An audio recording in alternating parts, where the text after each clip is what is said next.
আসসালামু আলাইকুম এভরিওয়ান। মনের লেখন গল্পের শেষ পার্ট। আর আজকে আমি টেলিগ্রামে রাত 8টার সময় লাইভে আসছি, তো তোমরা চাইলে জয়েন হতে পারো। এই ভিডিওর কমেন্ট বক্সে টেলিগ্রাম চ্যানেলের লিংক পিন করা আছে, তোমরা গিয়ে জয়েন হয়ে যাও। তো চলো বেশি কথা না কইয়া গল্প শুরু করা যাক। থানার সামনে গিয়ে দেখি রিয়া বাইরে একটা পিস্তল নিয়ে হাঁটাহাঁটি করছে।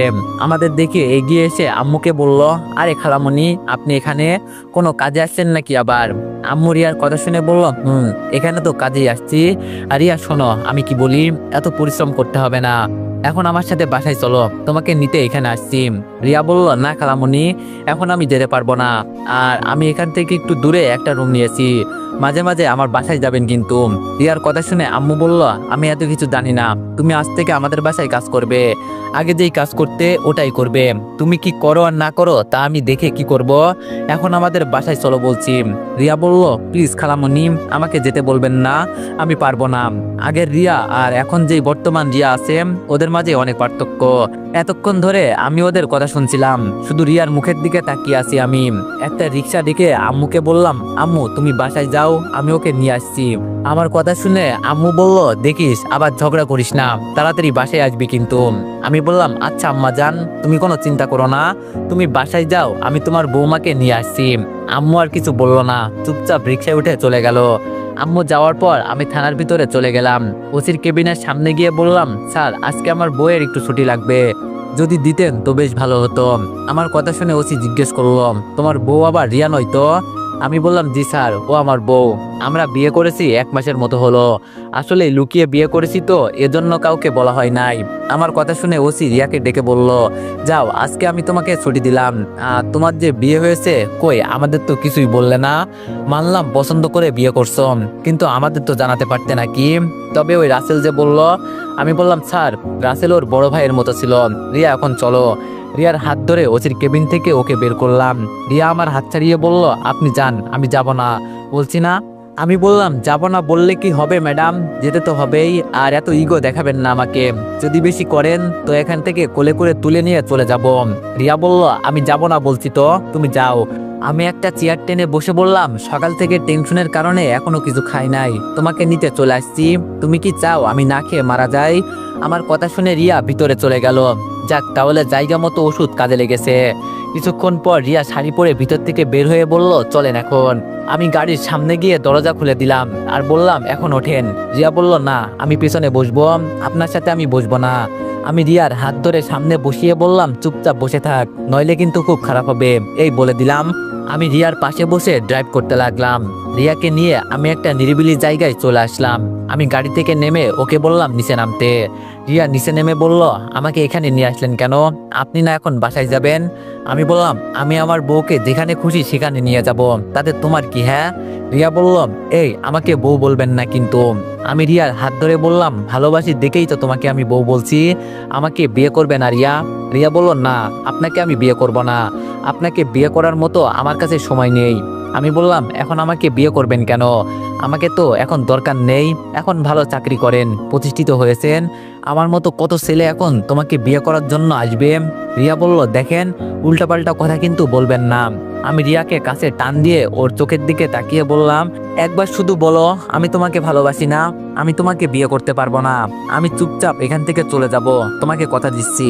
রিয়া চোখ বন্ধ করে বলল, আপনি মাঝে মাঝে এমন কিছু বলেন না, আমাকে একেবারে নার্ভাস করে দেন, প্লিজ এখন আপনি বাসায় চলেন না, আমার একটুও ভালো লাগছে না। আমি বললাম, রিয়া আমি জানি ওই রাসেল তোমার সাথে কি কি করেছে, আর তোমার প্রতিটা অভিশাপ আমার উপর পড়েছে। দেখো আমার হাতগুলো রিক্সা চালিয়ে কি অবস্থা হয়েছে, আমার বাবার কি কম টাকা পয়সা ছিল, তাও আমার ঠিকানা হয়েছে রাস্তায়। এরপরেও আমি কাউকে কিছু বলি না, সহ্য করে নিয়েছি। আমি মনে মনে চিন্তা করতাম কি জানো, আমার রিয়াও তো ঠিক এমন গরিব ঘরে জীবন কাটাই, রিয়া পারলে আমি পারবো না কেন? এখন আমি আমার জীবন নিয়ে চিন্তা করি না, শুধু ভয় হতো আমার এক জায়গায় আমি যেন আমার রিয়াকে আবার হারিয়ে না ফেলি। কতটা যে ভালোবাসি আমি তোমাকে বলার বাইরে, তবে আমার মনে হচ্ছে আমি তোমাকে সত্যি সত্যি হারিয়ে ফেলবো। রিয়া হাত দিয়ে আমার চোখের পানি মুছে দিয়ে বলল, কান্না করবেন না, আপনি জানেন না আপনার কান্না আমি সহ্য করতে পারি না, আপনাকে ভালোবাসি দেখে আমি আপনার জন্য এত কিছু করি, এরপরও কেন বুঝেন না? নিজে তো কষ্ট পাবে, সেই সাথে আমাকেও কষ্ট দিবে। আমি রিয়াকে জড়িয়ে ধরতে যাব, তখন রিয়া আমাকে বলল এখন জড়িয়ে ধরতে হবে না, এখন বাসায় চলেন, আগে গিয়ে দেখি বাসায় সবাই কি করছে। আমি বললাম একটা কিস পাবো না? রিয়া বলল চুপচাপ গাড়িতে ওঠেন বলছি, নইলে মাথা ফাটাবো। রিয়ার কথা মতো আমি গাড়িতে উঠে গেলাম। রিয়াকে নিয়ে বাসায় যাওয়ার পর সবাই বেশ খুশি হয়েছে, আর বিশেষ করে আমার মেয়ে মাহি খুব বেশি খুশি হয়েছে। খাবার শেষে সবাই মিলে সবাই বসে আড্ডা দিচ্ছি। তখন আমার আম্মু রিয়াকে বলল তাহলে আমরা তোমাদের দুইজনের বিয়ে ঠিক করে ফেলি, কি বলো রিয়া তুমি? আম্মুর কথা শুনে রিয়া বলল আমি এখন বিয়ে করতে প্রস্তুত নই, আমার আরো সময় লাগবে। আমি দাঁড়িয়ে বললাম আম্মু তোমরা একটু বসো, আমরা রুম থেকে আসছি। ও বিয়ে করবে না মানে? ওর বাপ দাদা 14 গোষ্ঠী সহ বিয়ে করবে। এই কথা বলে রিয়াকে টেনে আমি রুমে নিয়ে গেলাম। ওইদিকে সবাই আমাদের কাহিনী দেখে হাসতে লাগলো। রুমের দরজা লাগিয়ে রিয়াকে বললাম তা ম্যাডাম কি যেন বলছিলেন, আমাকে বিয়ে করবেন না? আবার বলেন তো। রিয়া বলল না মানে আমি রিয়ার দিকে এগোতে লাগলাম আর রিয়া পিছোতে লাগলো। এক সময় ও গিয়ে দেয়ালের সাথে লেগে গেল, এখন আর পিছোতে পারছে না। রিয়া আমার দিকে তাকিয়ে বলল এই আপনি কি করতে চাইছেন বলেন তো, প্লিজ এইরকম করবেন না, আমার ভয় করে।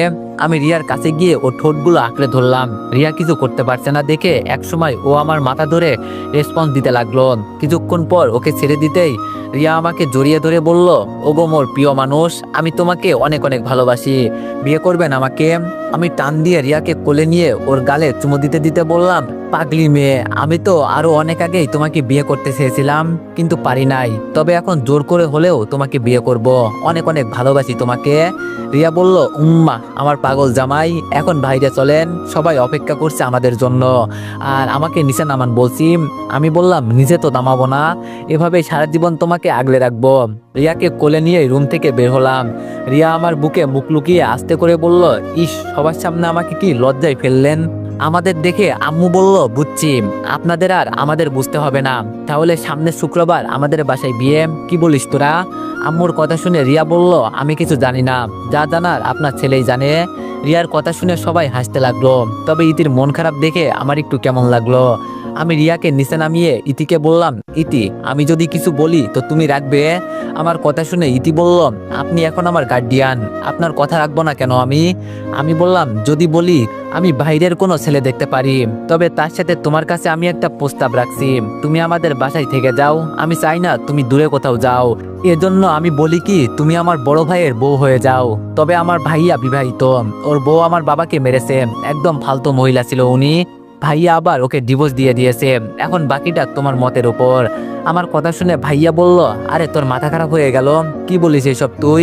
আমি একটা বিবাহিত পুরুষ, ওর এখনো বিয়ে হয় নাই, ও কি আমাকে পছন্দ করবে? কেন এসব কথা বলে লজ্জা দিস?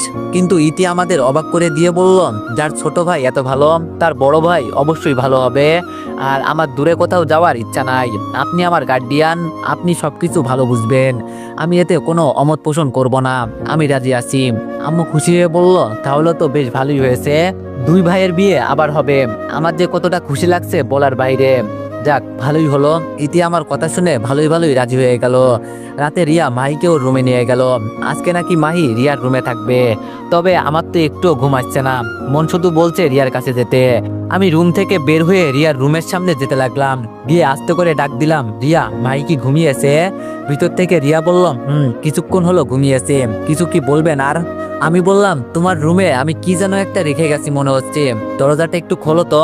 রিয়া দরজা খুলে দিয়ে বলল তাড়াতাড়ি করেন, আমার আবার খুব ঘুম পেয়েছে। আমি ধপ করে রিয়াকে কোলে নিয়ে বললাম আমার মেয়ে এখানে থাক, তোমাকে ছাড়া আমার কোনোভাবেই ঘুমানো সম্ভব নয়, এখন আমার রুমে চলো। রিয়া বলল এই ছাড়েন কিন্তু ভালো হচ্ছে না, আমাদের এখনো বিয়ে হয় নাই।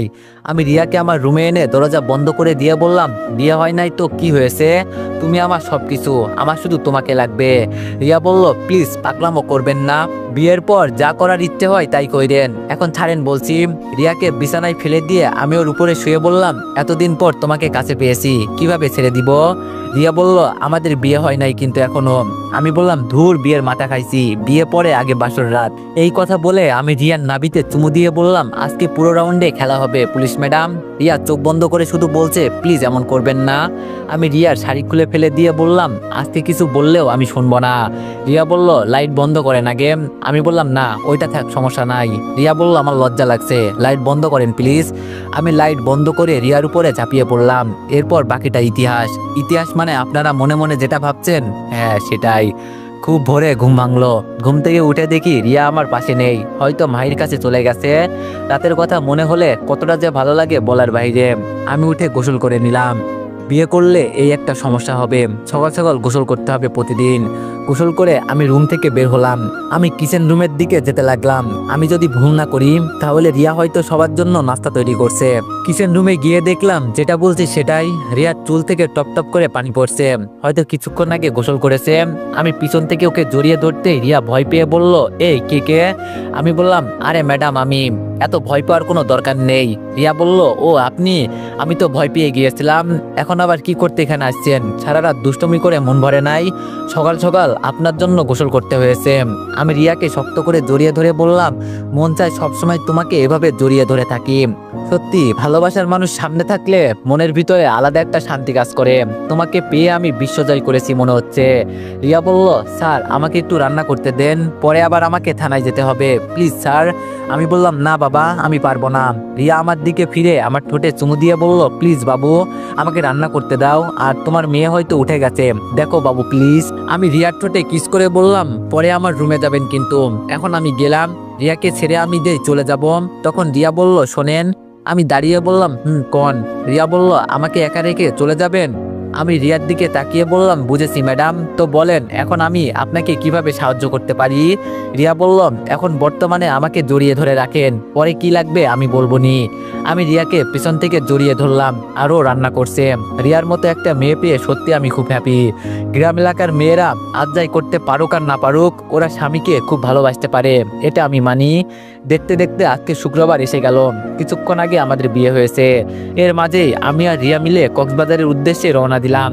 আমরা প্রথম বাসর করব ওখানেই, সাথে হানিমুন। ভাইকে ইতি ভাবি আর আপুর কাছে রেখে আসছি। ভাইয়া পরে নাকি ইতিকে নিয়ে হানিমুনে যাবে, এজন্য আমরা চলে আসছি।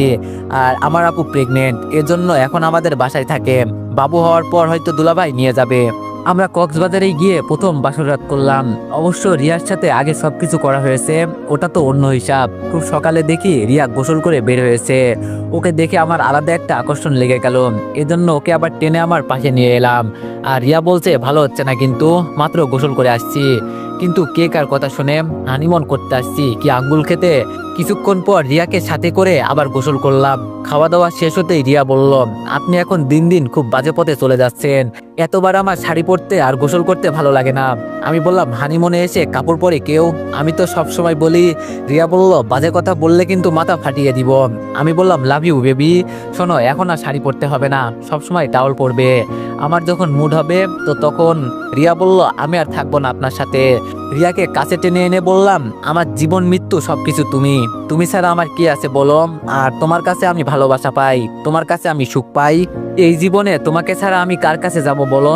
যাতে আমরা একাকিত্ব কিছুটা সময় কাটাতে পারি, এজন্য তোমাকে এখানে নিয়ে আসছি। আর তুমি? রিয়া আমার ঠোঁটে কামড় দিয়ে গালে চুমু দিয়ে বলল, ওগো আমার প্রাণ প্রিয় স্বামী, আমার ভুল হয়ে গেছে, আমার যত ভালোবাসা আছে সবকিছু আপনাকে জুড়ে। আমি বললাম, তুমি শার্ট খুলছো কেন? রিয়া বলল, মুড কি শুধু আপনার হতে পারে, আমার হয় না? আমি বললাম, মা এই না হলে আমার বউ। রিয়ার সাথে কিছুটা একাকিত্বের সময় কাটিয়ে বললাম, রেডি হয়ে নাও, এখন আমরা বের হব। আমি ফ্রেশ হয়ে রেডি হতেই দেখি রিয়ার টাওয়াল পরে বসে আছে। আমি ওকে দেখে বললাম, কি ম্যাডাম এভাবে বসে আছেন কেন, রেডি হন। রিয়া বলল, আমি তো রেডি হয়ে বসেই আছি, তুমি না বললে হানিমুনে এসে কে আবার কাপড় পরে, এজন্য এখন থেকে টাওয়াল পরবো সব সময়। রিয়াকে জড়িয়ে ধরে বললাম, এটা শুধু আমার জন্য, অন্য কেউ আমার বউকে দেখলে আমার বুঝি ভালো লাগবে, তুমি আমার পার্সোনাল, তাই সবকিছু আমার জন্য স্পেশাল, এজন্য তোমাকে কেউ অন্যভাবে দেখুক আমি চাই না। রিয়া বলল, আপনি আমাকে তাহলে শাড়ি পরিয়ে দেন মশাই। আমি বললাম, শাড়ি পরিয়ে দিলে এখন আবার অন্য কিছু হয়ে যাবে, পরে নিজেকে কন্ট্রোল করতে পারবো না, প্লিজ ম্যাডাম আপনি কষ্ট করে পরে নেন। রিয়া বলল, ওগো আপনি একটু দাঁড়ান, আমি রেডি হচ্ছি কিছুক্ষণের ভিতরে। একটু পর রিয়া রেডি হয়ে বলল, এখন চলেন। রিয়ার হাত শক্ত করে ধরে বললাম, চলেন বেবি। রিয়াকে নিয়ে কক্সবাজার ঘুরে ঘুরে দেখতে লাগলাম। আর এই হানিমুনের মাঝেই আমাদের গল্প শেষ হয়ে গেল। সবাই ভালো থাকবেন, সুস্থ থাকবেন, আল্লাহ হাফেজ। আবার নতুন কোনো গল্পে দেখা হবে।